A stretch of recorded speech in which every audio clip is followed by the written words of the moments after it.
I'm Lena Hart, 29 years old, and I learned early that in my family, success wears a suit and speaks in quarterly goals. The Hart name lights up hotel towers across Arizona, but it does nothing for the knot that forms in my stomach whenever a well-meaning relative asks how my latest idea is going. I keep my voice steady at those dinners, smiling while calculating how much pride I can afford to lose without slipping into one of my father's open jobs. It's a strange thing to love the people who built your world and still feel like you're circling it from the parking lot. The year this story begins, I had fallen on my face 3 times and still showed up with clean hands and a straight back. The quiet part no one said out loud was that my family believed I could be competent, just not on my own terms. I wasn't the heir they pictured, I was the experiment they tolerated. And the night the first rupture formed, the answer arrived in a single buzzing phone call. Before I go any further, tell me where you're listening from in the comments and tap like and subscribe if you've ever had to prove your worth while someone you love doubted you. I grew up with linen napkins, careful manners, and a father who taught us to shake hands like we meant it. Kindness wasn't optional, and when someone needed help, you showed up with a casserole and a toolbox. My mother used to say that humility is the only currency that never loses value, and I carried that line with me into every idea I tried to build. Still, there was no mistaking the contrast between the world inside our gates and the life I chose for myself once I moved out. I traded the North Side address for a small apartment near the freeway where the air conditioner hesitated on the hottest afternoons and the faucet needed a firm hand to stop dripping. I kept the car I drove in college, a faded sedan with a dented bumper, because it ran and it was mine. The Harts love results, and for a while I thought I did too, until I realized the kind I wanted couldn't be inherited. They had to be hauled into the light by my own 2 hands. I tried a wellness cafe that never found its crowd, then a mindfulness app that stumbled at the starting line, and a denim idea that never became a business, because the season changed faster than my supply chain could keep up. I learned how to apologize to vendors, how to close accounts with my head high, how to hear, "You could always come into Hart & Coney and still say not yet." At Sunday dinners, Grant would smooth a line down his tie and ask how the cafe was going, and Sierra would point out that the logo I designed did look cheerful, which sounded like grace until the room went quiet and everyone waited for my father to speak. Richard never raised his voice. He simply reminded me that there was a desk with my name on it whenever I was ready to stop playing in the shallow end. If you've ever tried to build something under the gaze of people who love you but don't believe you, you know the air gets thin. I could see our last name in gold letters from the balcony of my building when the sun went down, the hotels glowing like a promise I didn't make. I kept my head clear by working late and walking farther than I needed to, counting streetlights and breathing through the sting that rose in my chest whenever I pictured another polite conversation about stability. I understood the life waiting for me if I stepped back inside the machine meetings, forecasts a tidy title, and a brand that would keep me safe. I also understood that safety would cost me the quiet part of myself that still believed there was a way to build a life that belonged to me. The pressure didn't arrive all at once.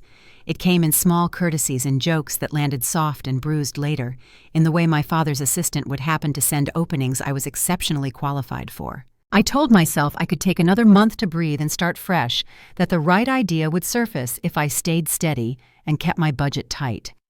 Every time I chose not to fold, I felt both lighter and more alone, and it made me careful about whose voices I let into my day. I didn't know it then, but the line between trying again and going under was thinner than I wanted to admit. On a weekday evening hung with dust and late heat, my phone lit up with a number I hadn't seen since college.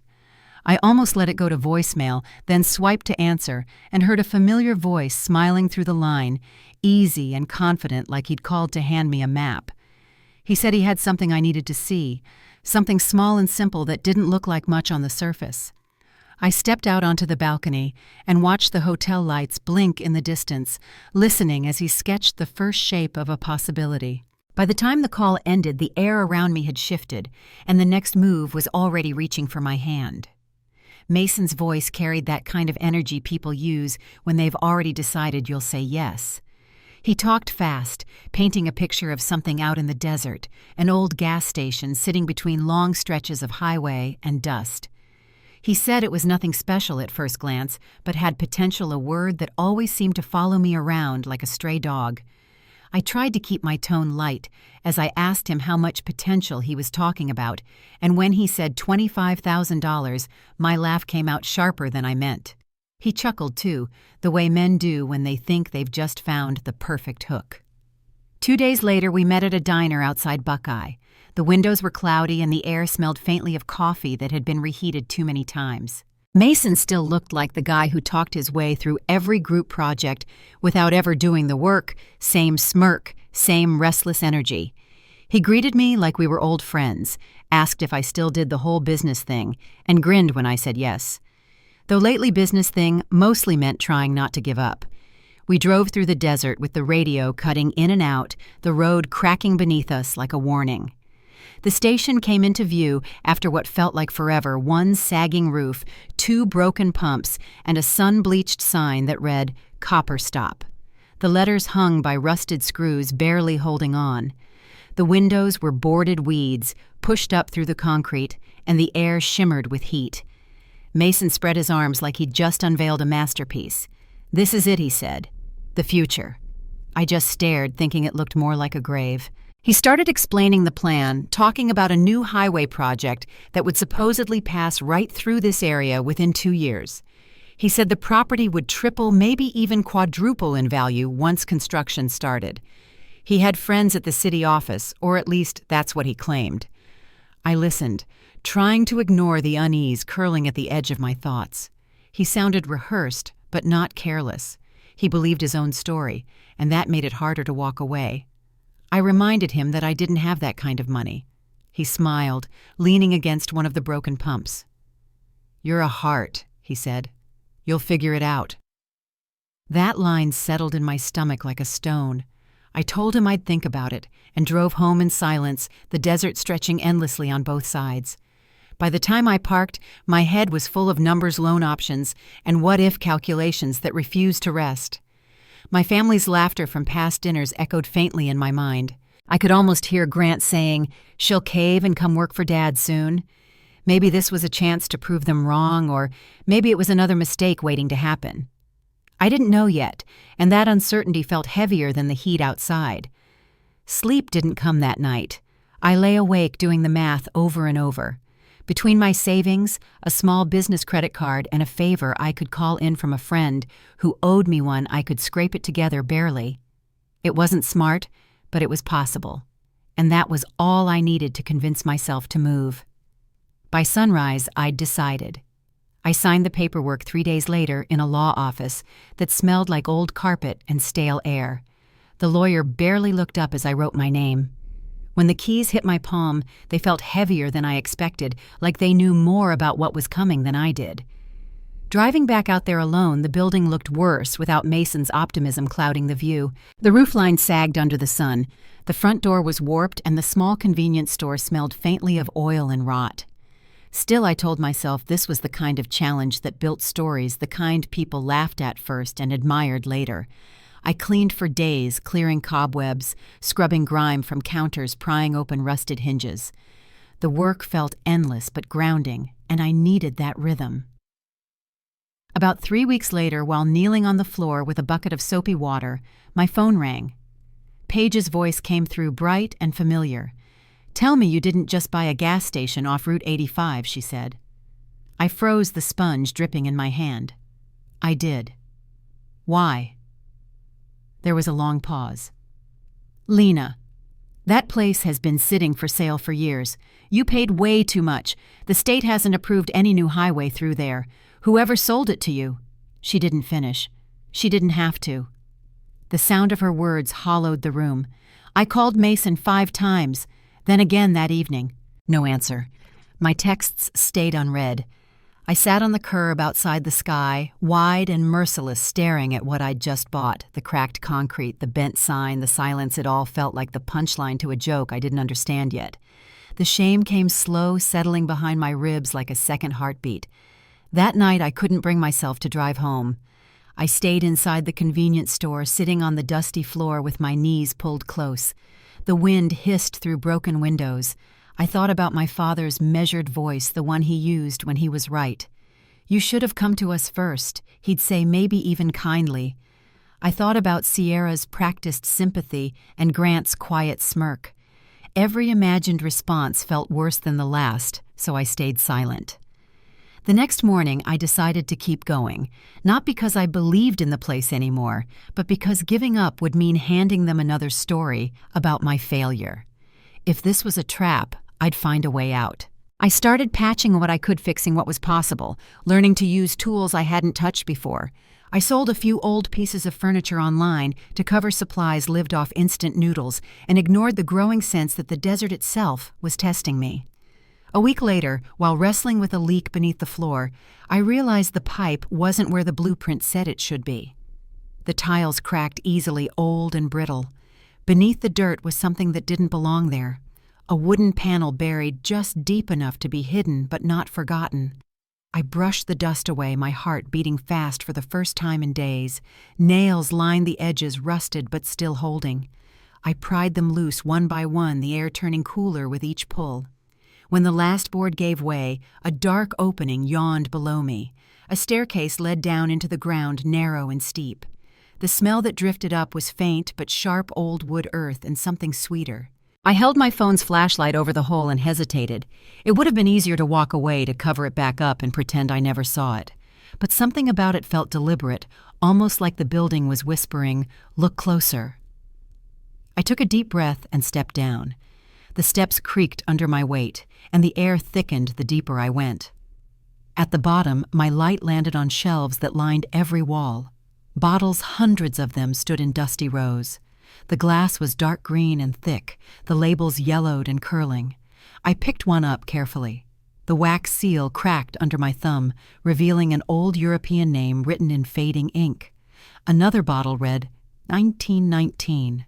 My hand trembled slightly as I turned it toward the light. They weren't soda bottles or oil containers.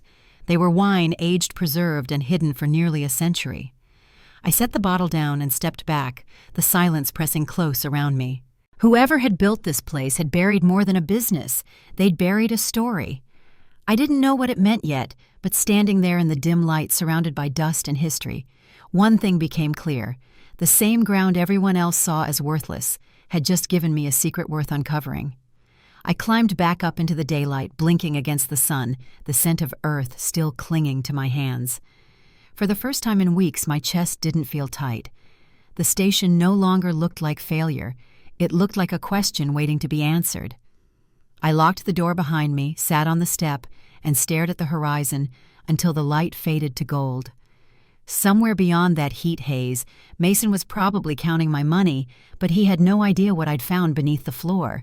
And as the desert wind swept over the lot carrying dust and promise in the same breath, I realized the story wasn't over.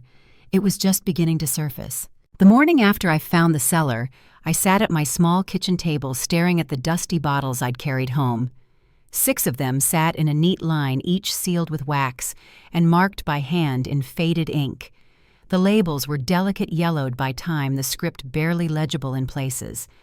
I didn't know much about wine, but I knew enough to realize these weren't ordinary. The names sounded European, the year's early 20th century. I kept tracing one date, 1919, with my thumb, as if touching it could explain how something so old ended up buried beneath a forgotten gas station. By noon, I'd already searched half the internet for clues. Most of what I found was half speculation, half myth stories about smugglers, prohibition routes, and cellars hidden in the desert to avoid federal raids. Every click only deepened the mystery. I needed answers from someone who understood this world, someone who could tell me what I was really looking at. After hours of scrolling, I came across a boutique auction house in Phoenix called Carmichael & Rowe. Their site looked quiet but professional, specializing in antique spirits and rare collections. I drafted an email that sounded calm on the surface, but shook underneath inherited property. Found sealed bottles. Would appreciate a confidential appraisal. They responded that same evening. 3 days later, I drove to their office, a low building tucked between a law firm and an art gallery. Inside, the air smelled faintly of leather and old wood. Mr. Elliot Carmichael greeted me with a handshake that felt more like a pause than a gesture. He didn't waste words. Once we sat down, he began inspecting the bottles one by one, moving with a kind of reverence. He turned each bottle slowly under the light, studying the glass thickness, the label design, and the sealing wax. For several minutes, the only sound in the room was the soft slide of glass against his gloves. When he finally spoke, his voice carried a quiet weight. "Miss Hart," he said, "these bottles are extraordinary." He lifted one labeled Chateau de Lac 1919. A collection from this period, preserved this well, is very rare. I blinked, unsure if I'd heard him right. He went on explaining that similar bottles had recently sold at international auctions for nearly $100,000 each, sometimes more, depending on condition and provenance. My mind stuttered on the word each. I asked how many bottles he thought I had, and when I said a few dozen, his expression told me he didn't quite believe me. He smiled politely, but didn't press. "If the entire collection is anything like these," he said, "you may be sitting on a small fortune." Driving home that afternoon, I could barely keep my hands steady on the steering wheel. The sun was dropping low, burning through the windshield, and the desert looked different, less empty, more alive. At the station, I unlocked the door and stepped down into the cellar again, this time with purpose. My flashlight beam cut through the dark catching glass at every turn. There were more bottles than I'd first realized, rows upon rows, some still packed in crates, others lined neatly like a museum display that time had forgotten. I spent the next several hours counting, taking notes, trying to process what the numbers meant. By midnight, my notebook was filled with hundreds of entries. The total came to over 600 bottles. I didn't sleep that night. The air in my apartment felt charged, almost unreal. I kept replaying Mr. Carmichael's words, hearing them layered over every failed idea and every family dinner where my name had been followed by silence. By morning, I had a plan. I would sell only 10 bottles, no more, just enough to confirm the value and secure funds to protect the rest. I emailed Mr. Carmichael again, asking if he would handle a private auction. He agreed on one condition: absolute confidentiality. The weeks that followed moved fast and slow all at once. I worked with contractors to clean the property, quietly, storing the remaining bottles in a temperature-controlled space I rented just outside the city. I signed documents, approved appraisals, and tried not to think too hard about the numbers. When the auction day came, I wore the only suit jacket I owned, the one that still carried faint traces of the cafe I'd once tried to open. I watched from the corner of the room as collectors and investors examined the bottles, murmuring in soft, practiced tones. Mr. Carmichael moved between them like a conductor, steady and calm. When it was over, he handed me the closing statement. 10 bottles. Total sale, $1.3 million. I stared at the paper for so long, he finally said, "It's real, Miss Hart." The words didn't sink in until I saw the bank confirmation later that evening. For the first time in years, I wasn't trying to breathe through failure. I was standing in the middle of something that worked. The gas station, the desert, the mistakes, even Mason's betrayal. They all funneled into this moment that didn't feel like luck, but something harder won. News travels quickly in places like Arizona, no matter how many confidentiality agreements. People sign, curiosity always finds a crack. Within a few weeks, a photo of one of the auction crates appeared on a luxury wine forum online. It wasn't much, just a blurry image with a caption about mystery bottles from a desert cellar, but it spread faster than wildfire. Calls started coming in from journalists, investors, people claiming distant ownership. I ignored them all, keeping my focus on restoring the property. I replaced the shattered glass doors with new ones, ordered equipment, and scrubbed the last of the dust from the front counter. One late afternoon, while overseeing the delivery of new flooring, my phone rang. The number flashed Mom. I hesitated before answering. "Lena," she said, her voice gentler than I remembered. "We heard about the auction." Is it true? I didn't know what to say, so I stayed quiet. She continued, "Your father thinks this could be a good opportunity for the family. We can help manage it, bring it under the Hart umbrella." I closed my eyes, hearing the same tone she used when I was little, calm, reasonable, practiced. "I think I've managed fine," I said. She sighed, the sound filling the space between us. "Don't make this difficult." I ended the call before she could finish. An hour later, a message came from Grant. "Impressive find. Just be careful. Big money attracts trouble. I can help with investments if you need guidance." I stared at it, then deleted it. That evening, Sierra called too, her voice bright as glass. "I saw the photo," she said.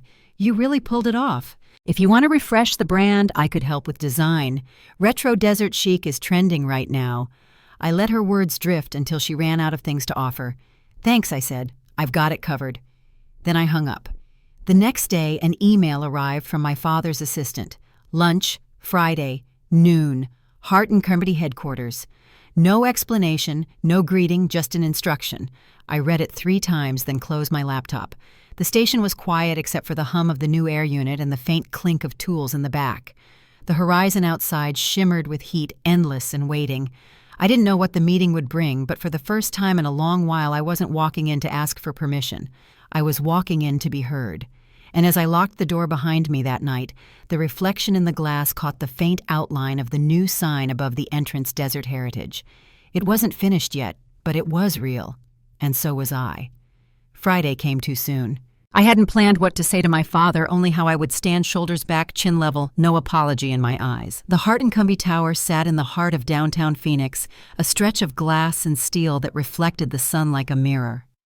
Walking through those doors again felt like stepping into a version of myself I'd left behind years earlier. The lobby still smelled faintly of citrus polish, the way it always did when I was a teenager visiting Dad's office after school. The receptionist gave a polite smile, pressed a button, and said, "Mr. Hart is expecting you." The elevator ride was silent, except for the hum of air conditioning. I watched the numbers climb, feeling the weight of old expectations stack with them. On the top floor, the hallway led to his office, long, sleek, and trimmed in marble. He sat behind a wide desk that looked more like a courtroom bench than a workspace. The skyline stretched behind him in every direction, just as he liked it. He gestured for me to sit. "Lena," he said evenly, "you've done something remarkable." I waited for the rest. But he continued, "You've also stepped into territory that's larger than you. These kinds of assets need structure experience. Legacy." The way he said legacy sounded like ownership, not guidance. I folded my hands in my lap. "You mean your legacy," I said quietly. His expression didn't change. "We can help you," he said. "Bring Desert Heritage into the Hart family. We'll protect it, grow it, make sure it becomes what it deserves to be." For a moment, the room was still. Then I leaned forward, meeting his eyes. "You think I haven't already done that?" He drew a breath, slow and deliberate. "It's bigger than you now, Lena." I stood, smoothing my jacket. "No, Dad," I said, keeping my voice calm. "It's finally big enough to be mine." His jaw tightened, but he said nothing. I thanked him for his time and walked out before he could reply. The elevator doors closed, sealing in the silence I'd carried out of that room. Outside, the air hit warm and dry against my skin, but it felt cleaner than it had in months. I drove south until the city thinned into open road and the desert took over again. The sun hung low, turning everything gold. For the first time, I wasn't thinking about what my family would say next. I was thinking about what I wanted to build. A week later, I met with Dana Whitaker at a cafe in Tucson. She ran Horizon West, one of Hart & Company's biggest competitors. She'd sent a brief message through Mr. Carmichael's office asking for a meeting. "We believe in builders, not heirs," she said after our first handshake. Her voice carried a kind of steady confidence that made people lean in when she spoke. She told me she'd followed the story, the bottles, the auction, the restoration, and saw potential beyond a novelty attraction. "You've already done the hard part," she said. "You've created something authentic. All it needs now is scale." I listened, cautious but intrigued. She proposed a partnership, $15 million in funding, creative control in my hands, operational support from her team. In return, Horizon West would hold a minority stake. It was more than I'd expected, and for the first time, the terms felt fair. No strings tied to family, no whispers about coming home. Just 2 professionals shaking hands over mutual respect. We signed the deal 2 weeks later. Construction began almost immediately. The property came alive with sound engines, drills, hammers, voices shouting directions over the wind. What had once been a quiet ruin turned into a living thing. I hired local contractors, veterans, and anyone willing to work hard in the heat. I didn't want polished resumes. I wanted people who cared about the land as much as I did. Every morning I arrived before sunrise and left long after the light faded. The convenience store walls came down, revealing open space for what would become the wine archive. The trap door stayed exactly where it had been. We reinforced it and built a spiral staircase leading down to the cellar. When the first lighting test flickered on the shelves below, glowed softly, each bottle resting in its place like a piece of history. We turned the old garage into a speakeasy lounge. The team called it the Ember Room, lined with burnished copper ceilings and soft jazz humming through hidden speakers. Every design choice carried a nod to the past, Prohibition-era wallpaper, antique fixtures, even the glassware. I spent nights sketching layouts by hand, sometimes falling asleep at the desk before the ink dried. The hardest part wasn't the construction. It was learning to trust the process. After years of patching mistakes alone, collaboration felt unfamiliar. But slowly, the rhythm of teamwork settled in. The project drew attention across the state magazine's travel blogs. Even a local news crew wanted interviews. I said no to all of them. I wasn't ready to share it until it was complete. As the main building took shape, we added a boutique hotel at the back of the property. The Dustlight Inn, we called it, 12 rooms each facing the horizon. The design was simple, soft desert tones, clean lines, and windows that framed the sunset like art. Guests would be able to walk from the suites straight into the courtyard or down to the vault, the restored cellar below. It wasn't just a resort. It was a story, one that had waited decades to be told. Some nights when the workers packed up and the last truck left, I sat on the front steps with a thermos of coffee and watched the desert breathe. The lights from the nearest highway flickered faintly in the distance. The air smelled of sawdust and rain that never quite reached the ground. I thought about the woman I'd been when I first bought this place, scared broke, desperate to prove something. She felt like someone I'd met years ago. The calls from my family didn't stop entirely. My mother sent invitations to brunches that never included details. Grant forwarded business proposals about merging family legacies. Sierra tagged me in posts praising female entrepreneurship as if she'd been cheering from the sidelines all along. I didn't respond to any of it. The silence between us grew into something solid and steady, like a wall that didn't need to be built because it had always been there. When the first tour bus arrived unannounced one Saturday morning, I watched from the porch as a group of travelers stepped off, shielding their eyes from the sun. They took pictures of the sign, wandered through the entrance, and marveled at the story written on the plaques we'd installed by the staircase. Hidden cellar, discovered beneath abandoned station, 1920s origin, now restored. Their curiosity filled the air with energy. It was the first time I realized desert heritage wasn't just mine anymore.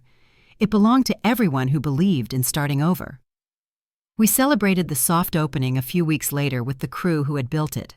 No grand speeches, no champagne towers, just barbecue laughter and music drifting under string lights. Dana stood beside me, raising her glass. "To beginnings that don't ask for permission," she said. I clinked mine against hers, the sound sharp and clear against the night. As the sun dipped behind the mountains, the building glowed in soft amber light. The vault beneath us held its quiet treasure, safe and waiting. For once there was no rush to prove anything, no audience to convince. Just the hum of music, the smell of grilled corn, and the low murmur of people who had helped turn ruin into legacy.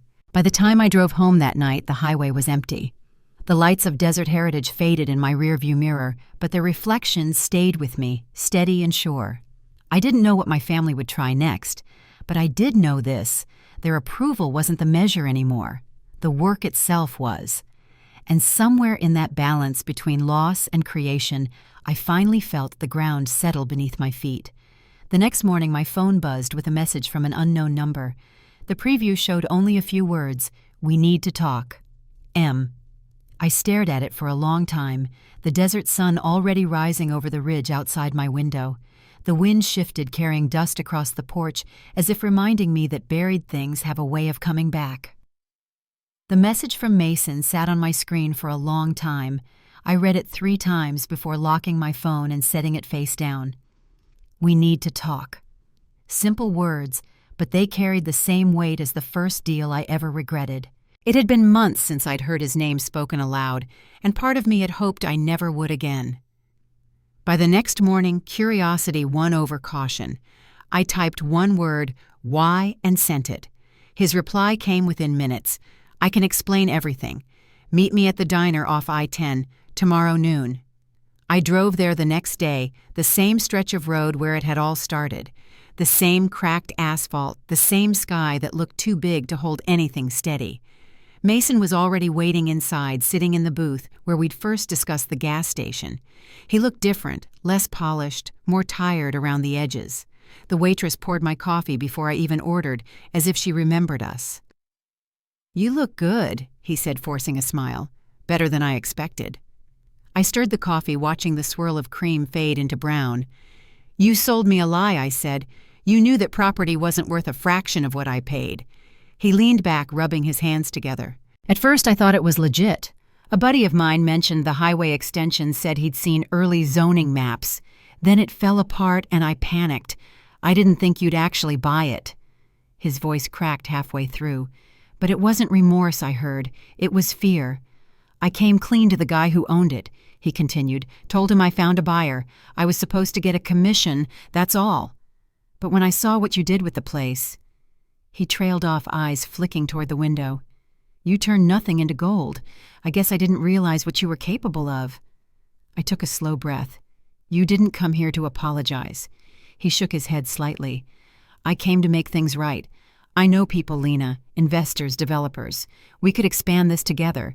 You've got the story, the look, the heart. I can get the capital." I set the mug down hard enough that it rattled. "You're late, Mason. I already have partners once who didn't lie to me." He winced, reaching into his jacket. "I'm not looking for money, just a chance to fix what I broke." He slid an envelope across the table. Inside was a folded deed, the original property transfer papers. "You bought it under an LLC I set up.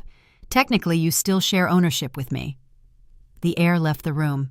I looked up slowly. "You're joking." He shook his head. "I didn't mean for it to go that way, but if we work together, I'll sign it over. Clean. No legal mess." My pulse quickened. "And if I don't?" He hesitated. "Then we both lose. You can't afford a public fight, not with your name attached now." It took everything in me not to stand up and walk out. Instead, I slid the envelope back toward him. "You have until Friday to transfer it. No conditions. If I don't get confirmation by then, I'll let my lawyer handle it." His mouth twitched, part smile, part threat. "You're tougher than you used to be." I stood, tossed a few bills on the table and said, "No, I just finally stopped listening to people who call it toughness when a woman protects what's hers." Outside, the heat hit hard, dry, and sharp. I drove straight to Phoenix and called Paige from the parking lot of a coffee shop. She listened quietly as I explained everything. "You did the right thing," she said. "Send me the details. I'll have my contact at the county recorder's office pull the filings." That night I scanned every document and sent them over. By morning she'd confirmed what I feared. Mason's name was still tied to the LLC that owned the land. It didn't give him control, but it gave him leverage the kind people like him knew how to use. The next few days blurred into a mix of construction meetings, legal calls, and sleepless nights. Dana noticed the change before I said a word. "Something's wrong," she said one afternoon as we walked the site. "You're somewhere else." I told her about Mason, about the shared ownership, and the threat implied beneath his words. She didn't flinch. "Then we'll take it from him," she said simply. "You have resources now. We do this clean, legal, and final."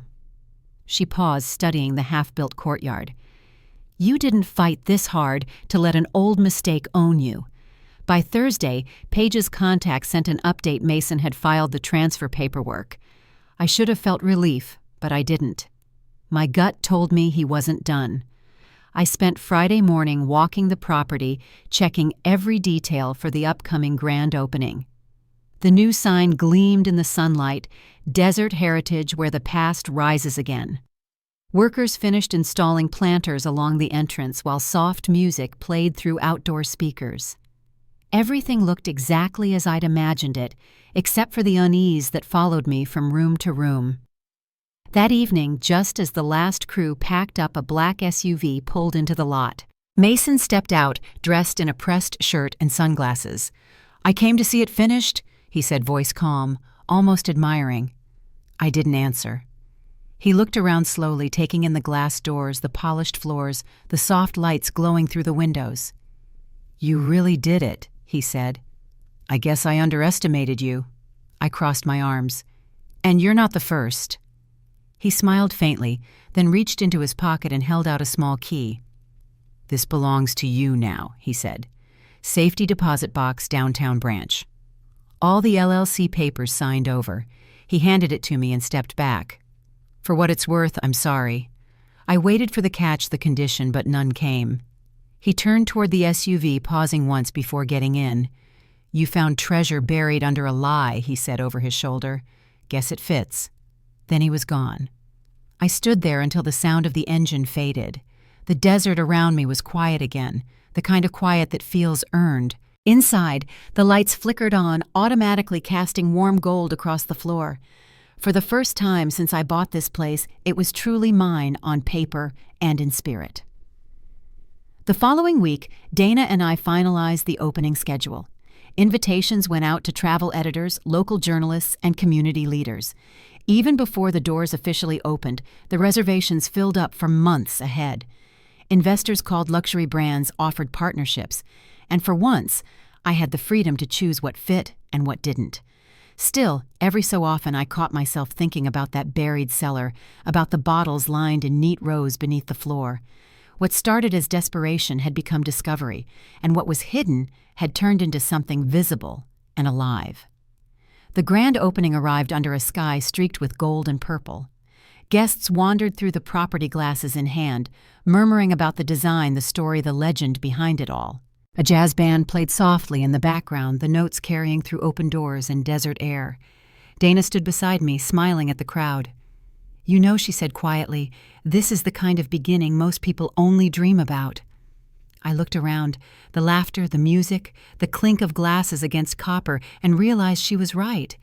But deep down, I also knew this wasn't an ending or even a victory lap.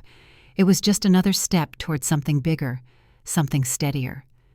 Later that night, as the guests drifted away and the music faded, I stood outside alone, watching the last light fade across the desert. The horizon glowed faintly, reflecting off the glass windows of desert heritage.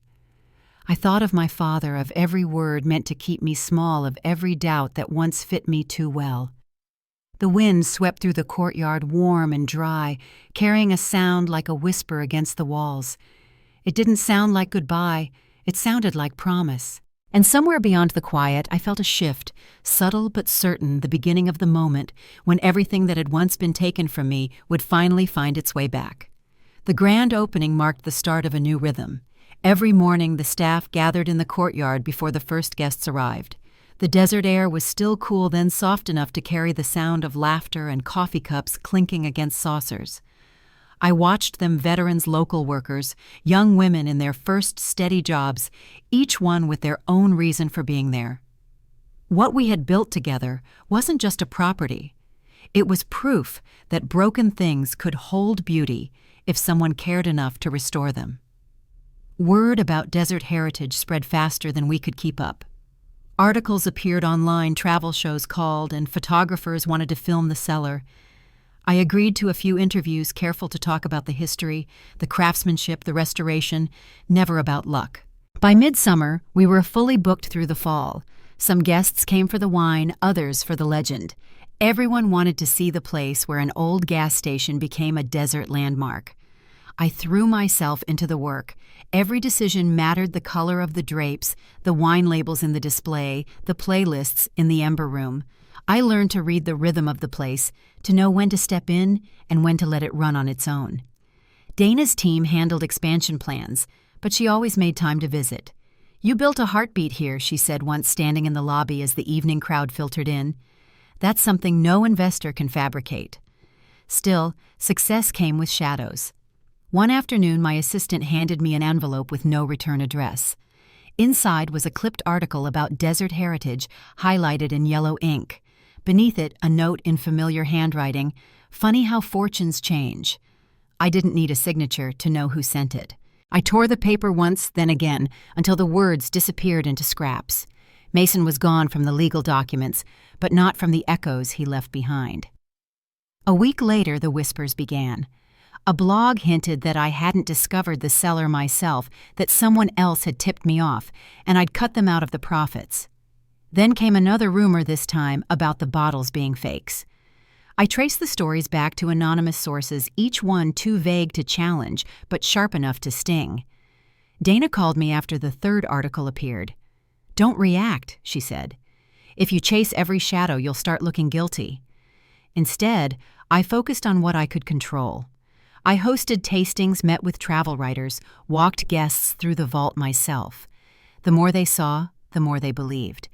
The rumors began to fade, but the unease stayed humming under the surface, like an electrical line you can't see but always hear. One evening in late August, I stayed long after the last guests had gone. The courtyard lights cast a soft glow across the sand, and the hum of the generators sounded almost like music. I sat on the steps outside the Ember Room, a glass of wine in my hand, thinking about the road that had brought me here. The failures, the long nights, the heat and the doubt, it all felt distant now, yet close enough to touch. The success hadn't erased any of it. It had simply rewritten the ending. A pair of headlights cut across the lot, snapping me out of thought. A dark sedan pulled up to the front entrance. For a moment, I thought it was another late check-in.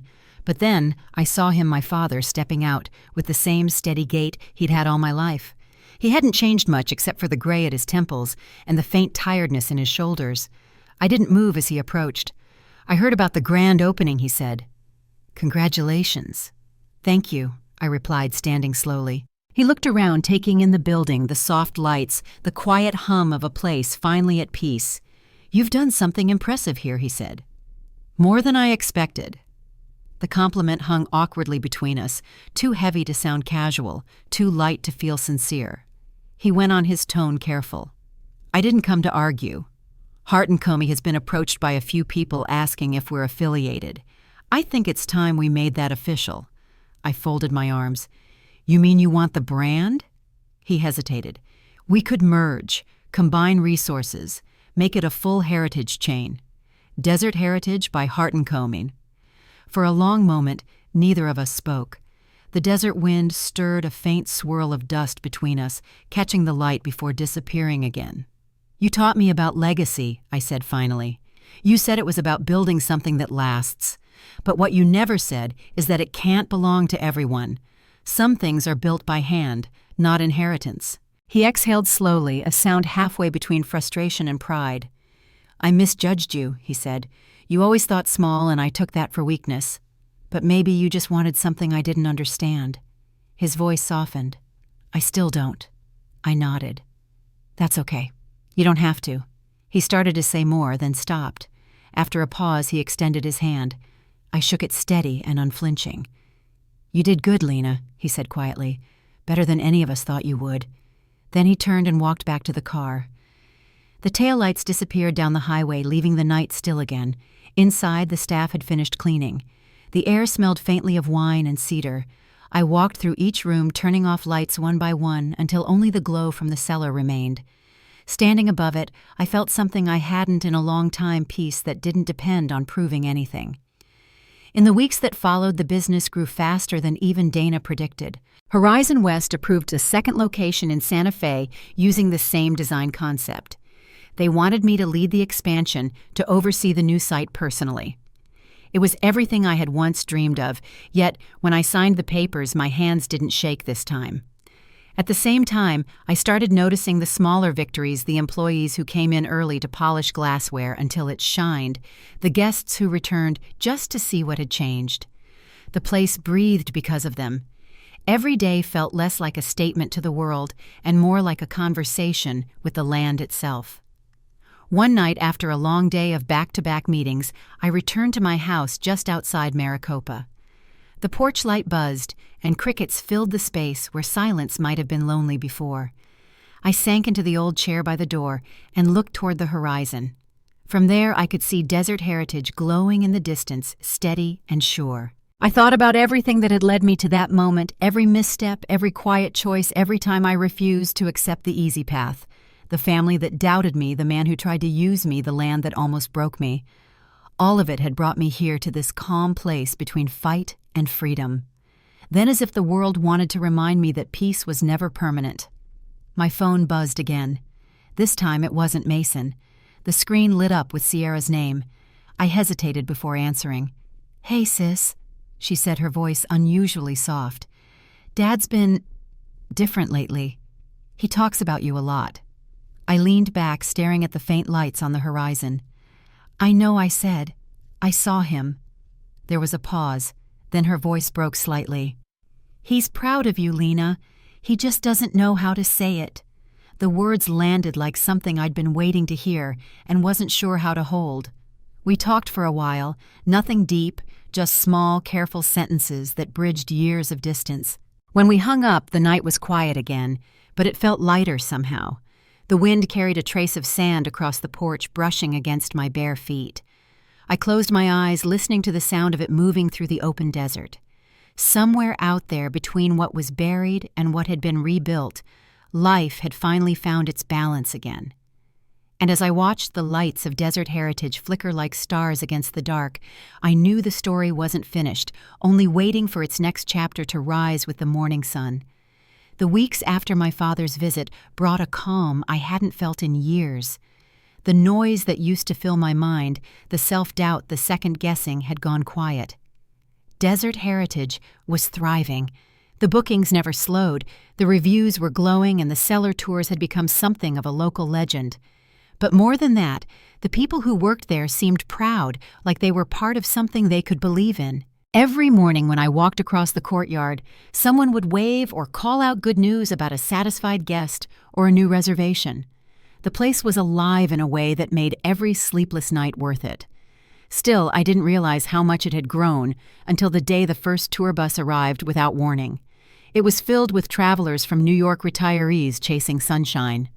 When they stepped off the bus, cameras already in hand, I stood at the edge of the lot and watched as they pointed to the sign, whispering to each other about the woman who found treasure under a gas station. I didn't correct them. The story had taken on a life of its own, and maybe that was okay. A few days later, I received a letter on thick stationery with a gold crest at the top.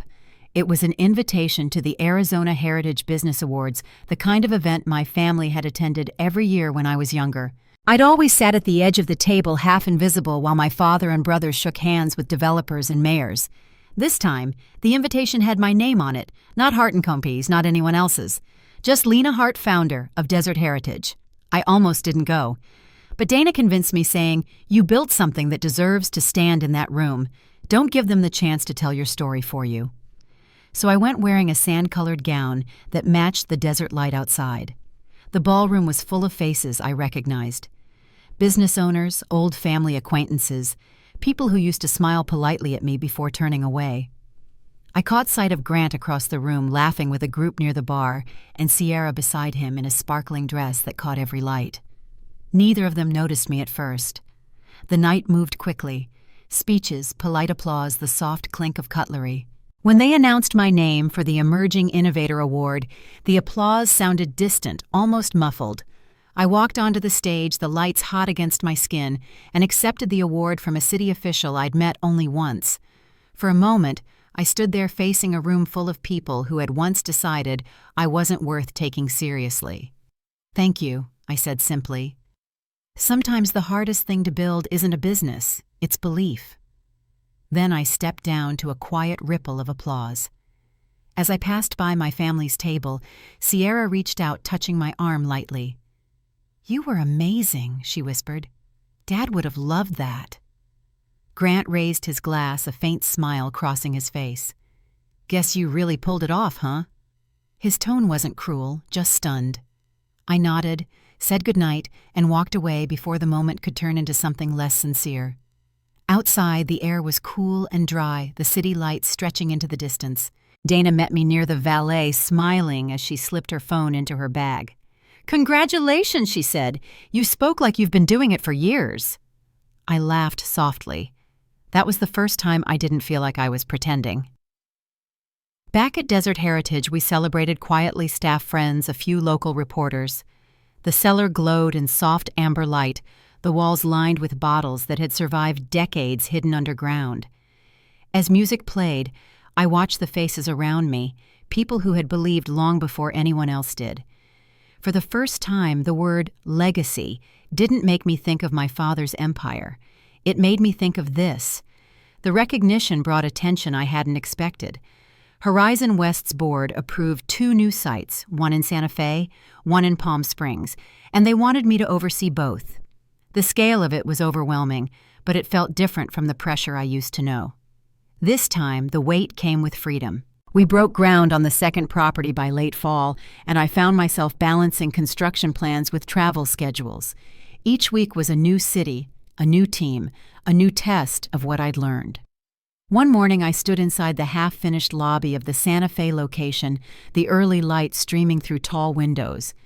The building still smelled of fresh timber and dust. Dana joined me, blueprints rolled under her arm. "You've changed," she said. I looked up. "How so?" She smiled. "You used to lead like someone waiting for permission. Now you just do it." I didn't answer right away, but she was right. Something had shifted quietly inside me. Something I hadn't noticed happening. A few weeks later, while reviewing supply orders in my office, my phone buzzed with an unfamiliar number. I almost ignored it until I saw the area code Paradise Valley. When I answered, a deep voice filled the line. "Lena, this is Mark Rayner. I'm your father's attorney." My breath caught. He continued. "Your father had a mild heart attack last night. He's stable now, resting at home. He asked me to call you." The words hung there heavy but calm. I drove to my parents' house the next day. The estate looked the same as it always had: immaculate gardens, polished stone, everything perfectly in place. Inside, the air smelled faintly of antiseptic and roses. My mother met me in the entryway, her expression softer than I expected. "He's in the study," she said quietly. I walked down the familiar hall, past the paintings and the tall glass windows that once made me feel so small. My father was sitting by the window, wrapped in a blanket, a glass of water on the side table beside him. He looked smaller somehow, his posture less certain. When he saw me, his mouth curved into a faint smile. "You came." "I did," I said. "How are you feeling?" "I'll live," he replied, voice thin but steady. "The doctor says I need to slow down. I'm not sure I know how." He gestured to the chair across from him. "Sit." For a long time, neither of us spoke. Then he reached into the drawer beside him and pulled out a small velvet box. Inside was an old gold pin with the Hart & Company crest. "My father gave this to me when I took over the company," he said. "I thought I'd pass it to Grant someday, but I think it belongs to you." I looked at it for a moment before closing the lid gently. "I don't need it, Dad," I said. "You built something incredible, but I've built my own." He nodded slowly, his eyes glistening. "I know. That's why I'm proud. I didn't understand what you were doing, but I do now." He paused, his voice breaking slightly. "You didn't need my approval. You just needed time." We sat in silence after that, the kind that comes when words have finally done their work. Before I left, he touched my hand. "Take care of yourself," he said, "and take care of what you've built. It suits you." Driving home, the sky was a soft gray, the kind that makes the desert look endless. The wind moved through the brush in slow, quiet waves. I didn't cry. There was no sadness left, just an unfamiliar sense of peace. Somewhere between the girl who once begged for validation and the woman running her own legacy, something had come full circle. When I reached my house, the lights of Desert Heritage glowed in the distance, steady as ever. I stood on the porch for a long time, watching them shimmer against the night. For the first time, they didn't feel like proof. They just felt like home. And as the wind picked up, carrying the faint scent of rain across the desert, I knew one thing for certain: the season of fighting was over. What came next would be about keeping what I'd built standing strong, not for pride, but for peace. The months after my father's illness passed quietly. He recovered slowly, calling now and then not for advice or control, but to ask how I was doing. The first few times our conversations felt awkward, careful, as if we were both learning a new language neither of us had ever spoken. But as spring arrived, the pauses grew shorter. I even started stopping by for coffee on Sunday mornings the way we never had before. We didn't talk about business. We talked about the weather, about the new plants he was trying to keep alive in the garden, and sometimes about the view from his study window. It was strange realizing how peaceful things could be when no one was keeping score. Back at Desert Heritage, the rhythm had settled into something steady and sure. The staff moved like a family now, people who trusted one another because they'd built something together. The weekends filled with travelers who'd heard the story of the hidden cellar and came to see it for themselves. Sometimes I'd lead the tours quietly, watching faces light up as they descended the staircase and caught sight of the rows of bottles glowing under soft light. Every time someone whispered in awe, I felt the same quiet gratitude bloom in my chest. The past had stopped being something that haunted me. It had become something that lived beside me. When the Santa Fe location opened that summer, Dana and I stood side by side in the lobby before the first guests arrived. "You realize this is just the beginning," she said, smiling in that calm way she had when things went right. I nodded, looking around at the sunlight spilling across the new tile floors. "I know," I said, "but this time I don't feel like I'm chasing anything."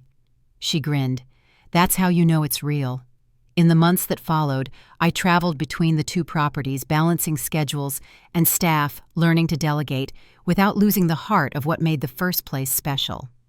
I made a point to stop at small businesses along the way, old motels, roadside diners, places with owners who reminded me of who I was before everything changed.